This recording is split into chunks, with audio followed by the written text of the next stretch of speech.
విషయంలో అయితే చెప్పగలను. అండ్ ఇప్పుడు రేదర్ దాన్ ఛాన్స్ మీరు అన్నారు కదా, అంటే మనం వినిపించడం అది కథలు అది. సో అవి మనం మాట్లాడే చెప్పేవాళ్ళు. ఇప్పుడు అలా అంతే. కాదు. ఇప్పుడు if you see mothers, they are using mobile.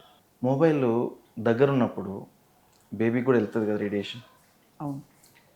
ఆ అమ్నియాటిక్ ఫ్లూయిడ్ కానివ్వండి, అది ఎంత బేబీకి ప్రొటెక్షన్ రేడియేషన్ నుంచి అనేది తెలియదు. I don't think any one is doing research on it. అదే. అప్పుడు పిల్లవాడికి మెదడే ఏర్పడదు, ఆ పిల్లవాడికి స్కల్ బోన్ కానీ అవేమి ఉండవు.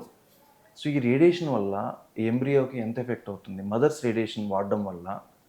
అంటే మదర్ ఫోన్ వాడడం తప్పని అన్ను, మదర్ ఉపయోగించడం వల్ల పిల్లవాడికి ఏమైనా ఎఫెక్ట్ అవుతుందా, పిల్లవాడికి కానీ పాపకు కానీ లోపల ఎంబ్రియోకి ఏమైనా ఎఫెక్ట్ అవుతుందా, వీ డోంట్ నో. అండ్ చాలామంది అలా మాట్లాడుకుంటూ ప్రెగ్నెంట్ పొట్టల మీద పట్టుకొని పనుకోవడం ఫోన్ని. సో ఇట్స్ లైక్ రిసీవరే కదా, రేడియేషన్ అయ్యో, రిసీవరే అది కదా. అది బియాండ్ డౌట్ ప్రూవ్ అయిపోతుందండి. ఇప్పుడు మనకి మీటర్స్ కూడా వచ్చేసాయి to measure the kind of radiation that's being. So అది అసలు ఏర్పడిన బోన్ మీద, ఏర్పడిన బ్రెయిన్ మీద ఎంత ఎఫెక్ట్ చూపిస్తా ఎంత ఉంది. బుజ్జి తలకాయలండి, ఇంత ఇంత చిన్న బేబీ అసలు అందులో వాళ్ళ ఫామ్ బోన్ కూడా అవుతున్నప్పుడు. ఉండదు. సో వాళ్ళ మీద రేడియేషన్ ఎఫెక్ట్స్ ఏంటి, వీ డోంట్. అంటే మొబైల్ తప్పని, ఇది కాంట్రవర్షియల్ టాపిక్. లేదండి, ఇన్ఫాక్ట్ వెస్ట్లో మీకు తెలుసు మైక్రోవేవ్ ముందు కూడా నిలబడకూడదు అంటారు. లైక్ ఈ కౌంటర్ లెవెల్లో ఉంటుంది కదా, పొట్ట ఇలా ఉంటుంది కదా, ప్రెగ్నెంట్ పొట్ట మైక్రోవేవ్ ముందు వద్దంటున్నారు ఎస్, దట్స్ ట్రూ.